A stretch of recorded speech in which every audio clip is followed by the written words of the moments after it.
And we're live. Happy Wednesday, everyone, and welcome to the Mojo Show, your real estate podcast where we talk everything real estate. I'm your host, Joe Mortgage. And I'm Cup of Joe Mortgage. This week's episode, we are taking a step further with PAPCAR. If you've tuned in the past few weeks, you know that we've been going through PAPCAR, each letter of the acronym. Of course, the first letter being prospecting, and then appointment setting, and then presenting. Last week we did closing, and this week we get to focus on, what do we get to focus on? Aftercare. Aftercare. Today, this one's the fun one because I think there's a lot of misses on the aftercare. And if you do a good job of this, if you really do a good job of this, you don't have to worry about always, going out and finding new referral sources. So I'm really excited about, listening to our guest speaker today too. Absolutely. Absolutely. But before we get to that, Joe, I got to tell you, I'm going to rat on myself this morning when I was making my coffee. Has anybody ever done this? I want to know. If you do, drop it in the comments. Please tell me so that I feel that I'm not alone in this. This morning, I go to make the coffee, right? And you put the filter in, pour the water in, slap the top down, hit the go button, and it does its thing. And after a couple minutes, it beeps to let you know that it's done. And I go to grab the pot to pour it into my cup, and it's just clear water. I realized I forgot to put the grounds in. So I had to go through the whole thing again. Someone please drop in the comments and tell me that I'm not the only one that has ever done this. Please. Joe, I think, I will admit it's worse when it's a K cup, all you have to do is put the K cup in, push down. I've done it without putting a K cup in. I just push it down. I think we sleepwalk when we do that. Tanya Walters, she just said, yes, she's done that too. Thank you, Tanya, for listening. Thank you, Tanya. I appreciate that. It's a funny one.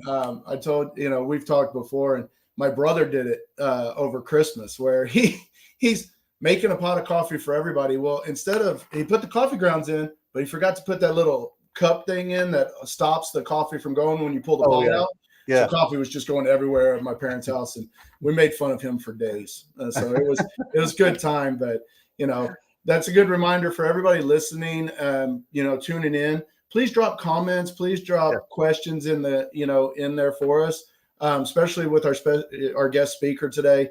He's ask questions because he'll answer them on the spot, and we'll make sure we do it. Tanya said the same thing. She's forgot to put the cup under the dispenser. And it goes everywhere too. So thank you, Tanya. Appreciate it. Well, matter of fact, let's jump right into our guest because I'm super excited to have him on the show. Been planning this for a while to be able to have him on. So super excited, especially to cover the aftercare. I think he's the perfect person to be able to cover this. So super excited about this. He's actually the director of Level Up Coaching here at U Mortgage. So he coaches nearly 150 loan officers. Taking them from average to exceptional is his MO, if you will, and he's fantastic at doing it. He's a former core loan officer himself. Everyone, please welcome to the show, Sam Abazari.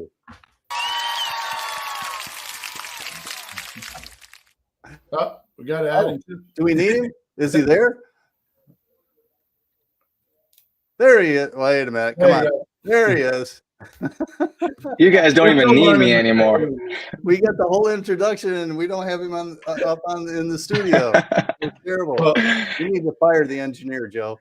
Yeah, well, the two Joes try to do things at the same time. So, but Sam's actually my coach too. So anybody listening, I get the pleasure of having this guy be my coach as a loan originator. So I'm excited to hear from Sam today.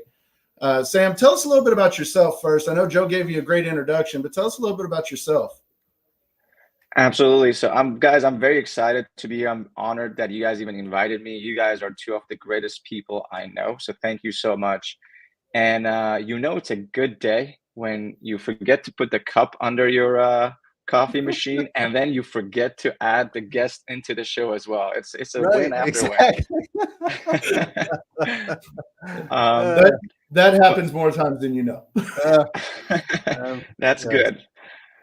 I'm Sam Abozeri. I've been doing mortgages for about 7 years right now. I actually decided to do mortgages because I I didn't know what it was like. I just like everyone else, I kind of stumbled into it by complete accident. I was going to be a consultant, and I came out of an interview one day, and they told me, "You work really hard. You work 60, 70-hour weeks. You have to travel 6 days a week, and maybe one day you'll actually be able to retire when you're 60 years old." And I'm like, I'll take a pass on this one. And I called my friend's mom, Gail, who's actually in Texas. She's around Dallas. And I'm like, Gail, you make great money. You're happy. You have a very flexible schedule. What do you do? And she's like, Sam, you don't want to do this. All you have to call people. You have to hang out with people. You have to laugh. You joke around. Take them out for coffee, lunch, and drinks. And you really don't have a set schedule. It's not 9 to 5. I'm like, Gail, just give me the dotted line. I'll sign. I'm in. And that's how I got started in the mortgages, and it's been the best accident I've ever stumbled into, and I'm very honored and privileged to call this my career now. Oh, that's awesome. That's awesome. Well, this series that we're doing is one that I learned from you, that we got from Renee, when we were going through everything. And so the last 4 weeks, we've gone through a lot, and talking about closing, talking about prospecting and everything. But going into this week, it's great to have you come on, because aftercare, you coach about it. And I still think LOs miss a big part of aftercare. So, kind of leading into that, tell us a little bit about, the parts that you believe we need to do better when it comes to aftercare. Absolutely. So is it okay if I kind of touch on previous step, just kind of explain how PAPCAR like really feeds into each other and why every step is extremely important? Sure. I think it'd Mike be is great. yours. Yeah. Perfect. So PAPCAR, every step leads to another step. So if you skip one, what you're essentially doing is creating problems down the line. And PAPCAR is a sales roadmap. That's what it is. It's best used when you think like, what stage of the sales am I with this prospect? Just think about PAPCAR. How I set an appointment, how I presented value, how I closed. It really will guide you. And some of the examples about how if you skip a step, you're just asking for problems down the line is, I'll ask you guys these questions, but people in the chat, I love you to kind of engage in it as well. Do you guys have you ever had a problem when like you feel like you've put in a lot of work for a client, but then they start to shop you like last second as soon as they go under contract? Absolutely. We have a We all have. couple of those that just did that this week for some LOs in the team. It's brutal. It hurts. Or have you like your realtor sends you a referral, or your financial advisor sends you a referral, and you can never like you talk with the prospect a couple of times, but then they never like move to the next step, and you lose them. That happens to people too. I think everybody has that happen. It happens all the time, even if you do PAPCAR perfectly. But all doing PAPCAR correctly does is reduces the odds of drop off. So appointment is one thing that I was talking about earlier in the week. Is if you set appointment the correct way, what you're essentially doing is setting your value so high that the future stages like presenting value, closing, and aftercare are essentially taken care of by themselves.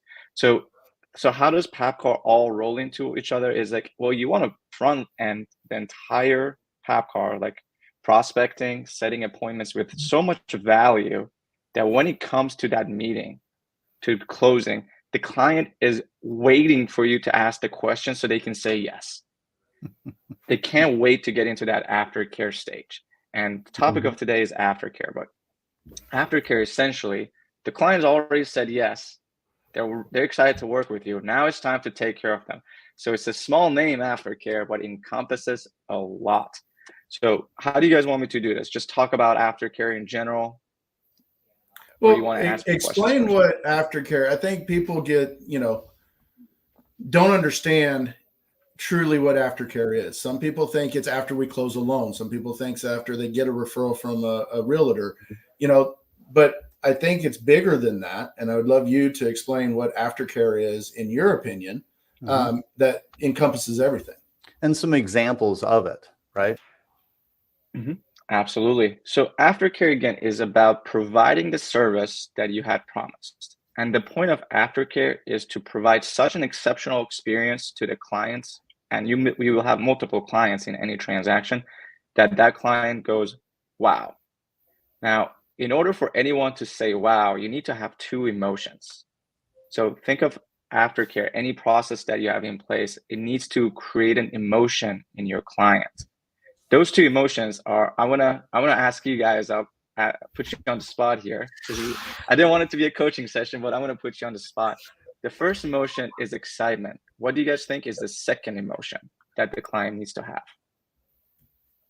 I'm gonna let Joe try to answer this one. Man, I'm looking at my notes from the past. Can you tell? I'm looking at my notes here from the past coaching sessions. I'm trying to find where that other one is. It's okay. I can do We'll it. let you answer that one, because I'm going to give you the wrong answer. I know that. It needs to be a surprise. It needs to be a surprise, and it needs to be a pleasant experience. So the client needs to be happy and surprised for them to say, wow. So think of it as when you go to a restaurant and you go in and you're having such a wonderful experience, and at the end you say, wow, I didn't expect this. So that's how we wow a client. And in order to do that, we need to have a value proposition. What are we known for? What is our brand? If we have a brand, then we are creating the framework to surprise the client even one. At EU Mortgage, we call that a +1 experience. So my brand for any loan officer, any realtor has multiple clients. With my realtor partners, my brand was, I was a fun guy. Like, I was the guy that if they wanted to grab lunch and grab a beer with that lunch, I was that guy.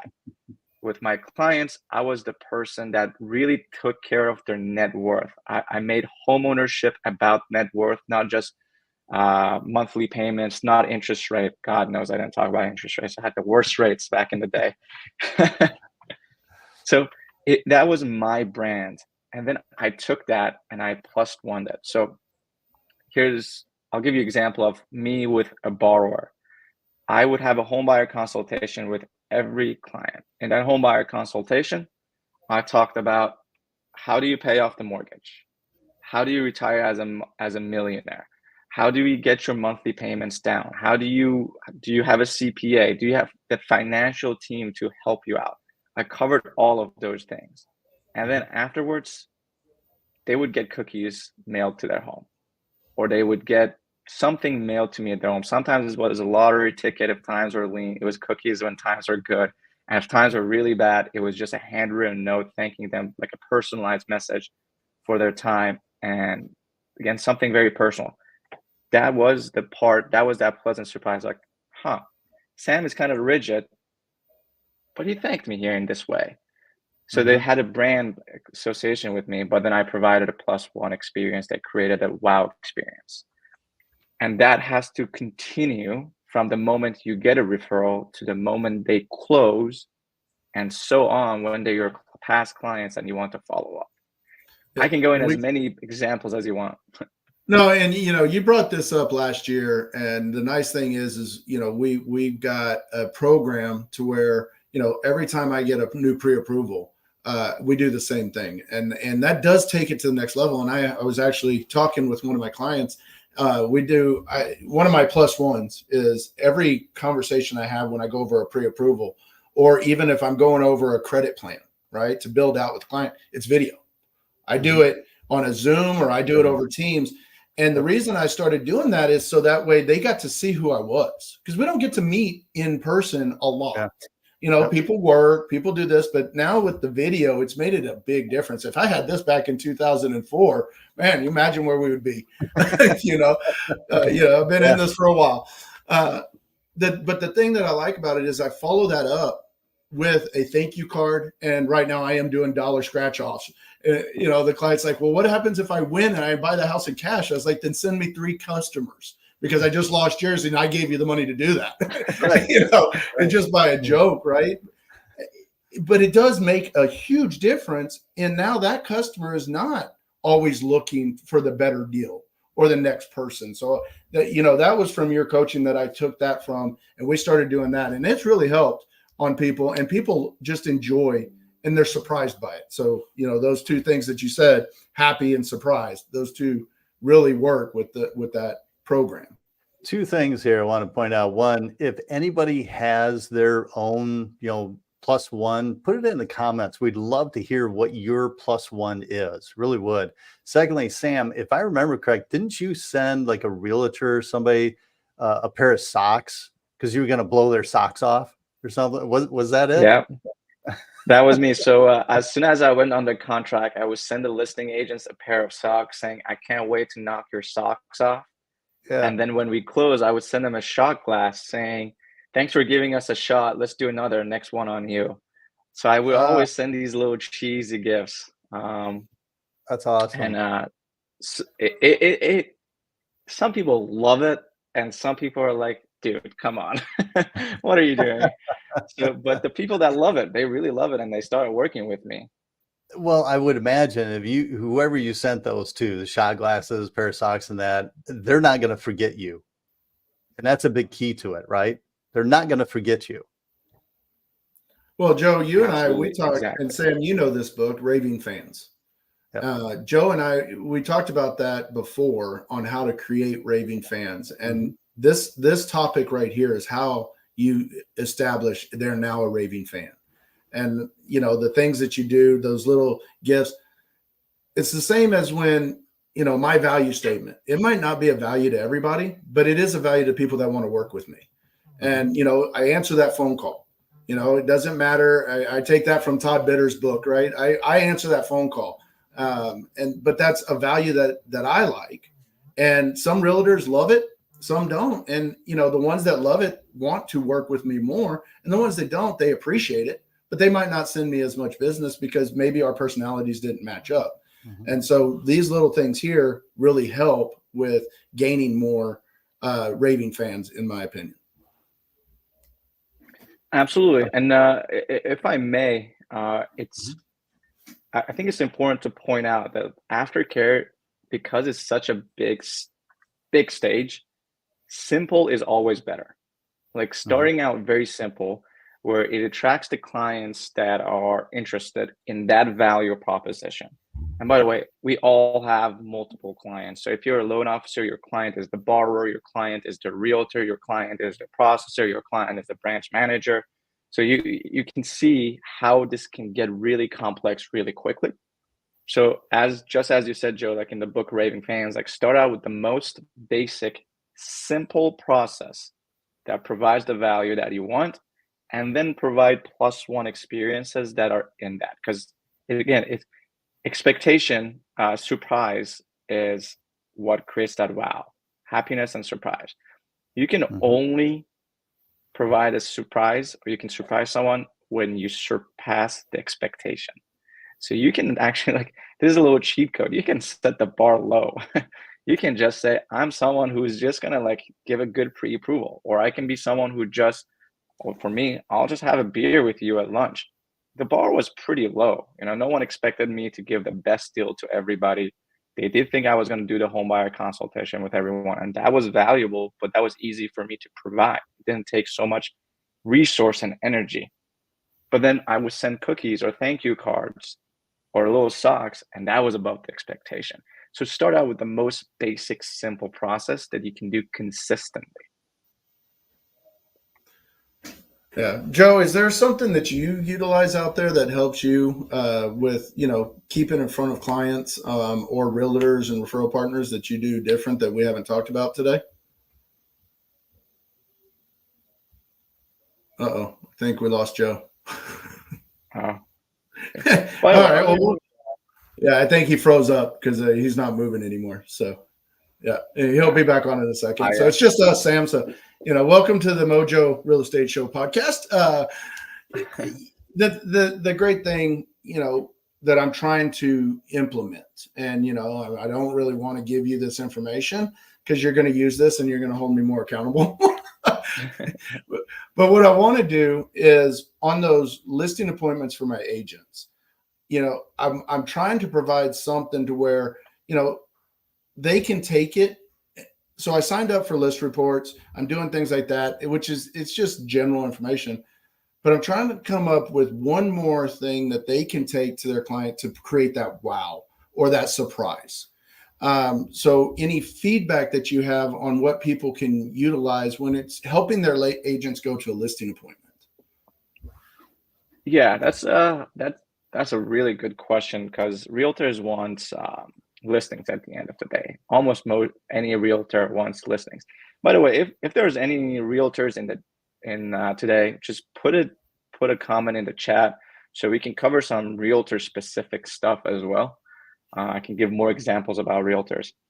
I think the biggest mistake I see realtors make is they forget what their client wants in a listing appointment or potential client.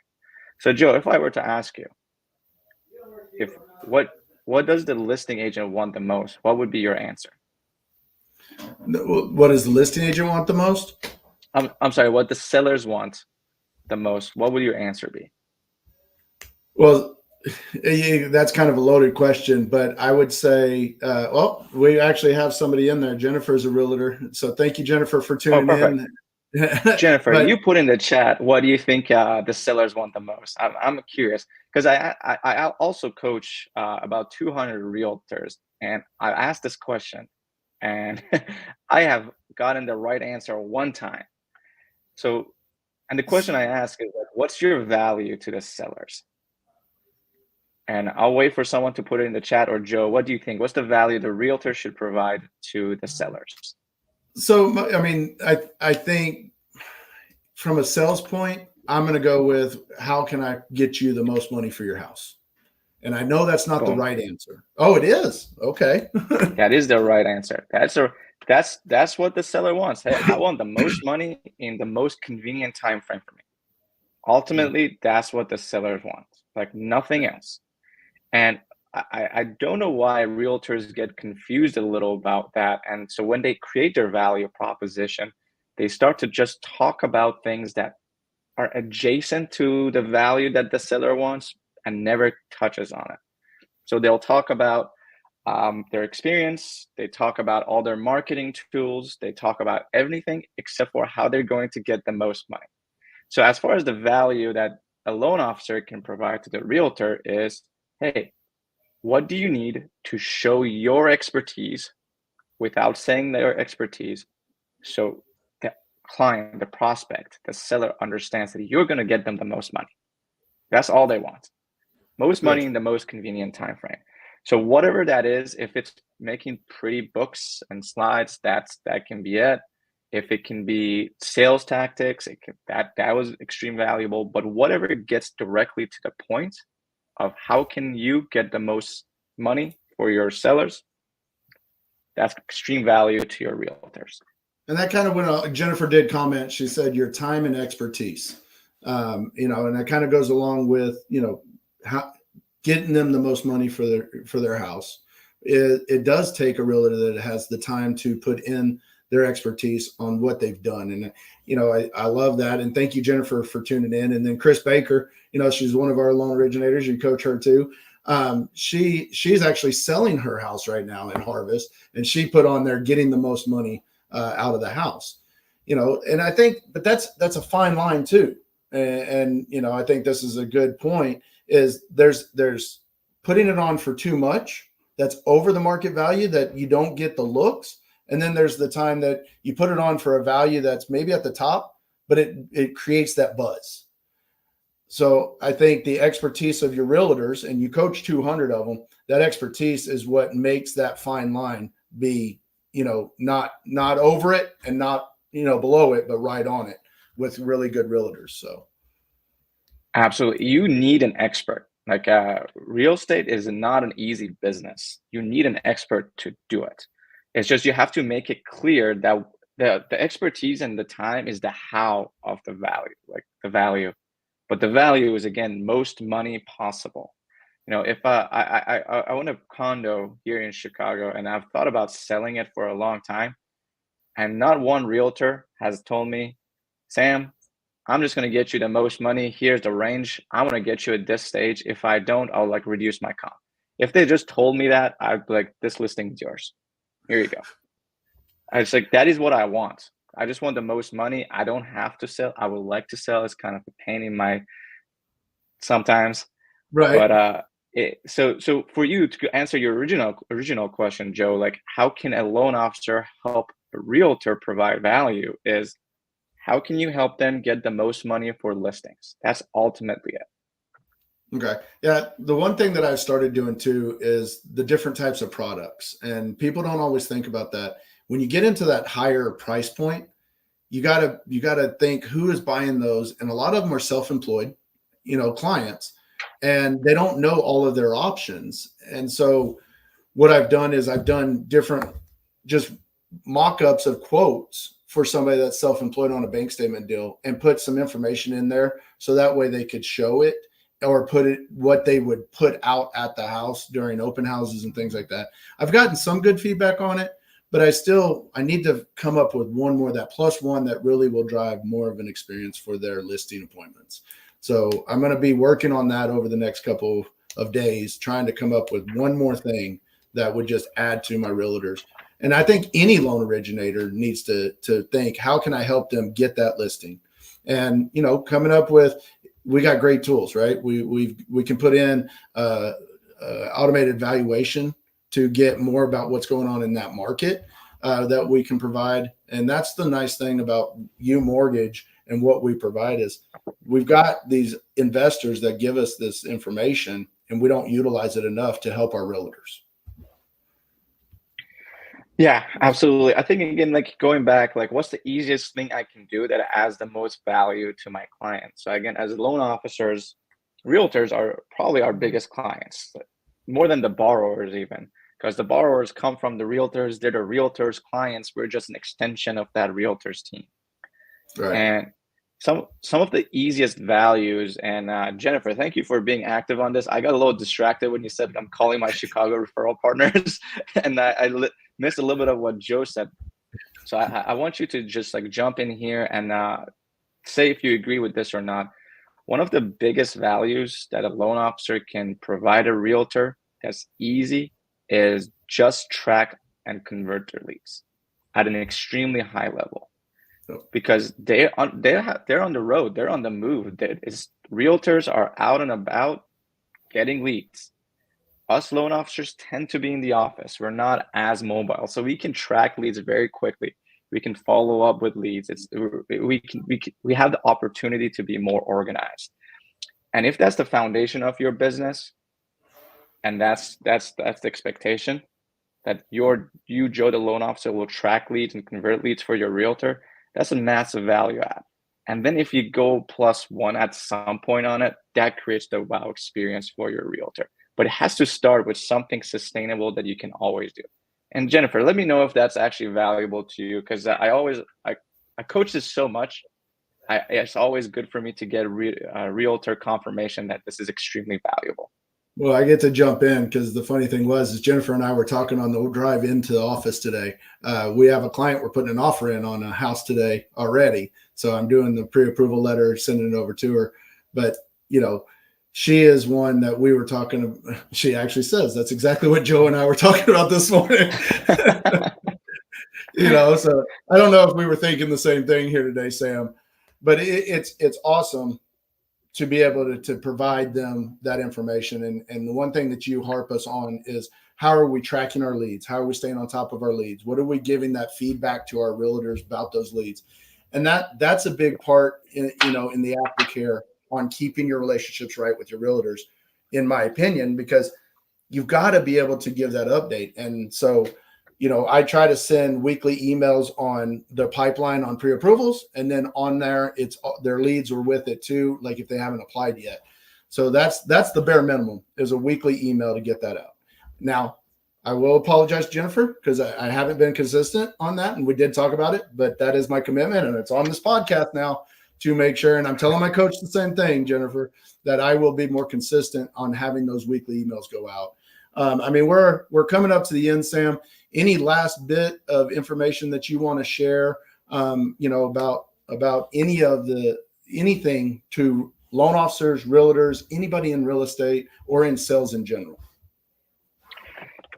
Absolutely. So sales is a very emotional contact sport. Sales actually is just ultimately the transfer of emotion. If anyone told you sales is about solving problems, providing value, like, they're not wrong, they're just missing the picture. It's ultimately an emotional experience. And in order for us to provide the right kind of emotional experience, we need to have a process in place. Process is what allows us to create that exceptional experience where the client goes wow, and when they go wow, they refer us business. Now, what kills processes is any sort of complexity. Think of a machine, like think of your computer. If you have too many windows open and it slows down, that's complexity adding more, requiring more energy until your computer just slows down or eventually shuts down.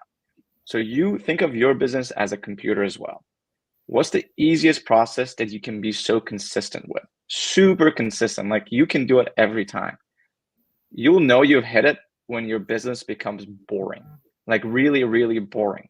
And that's good. Most money is created in boring businesses. The richest person I know is a plumber. He has a very boring business. So when you find you're getting a little bored, know that you're on the right track.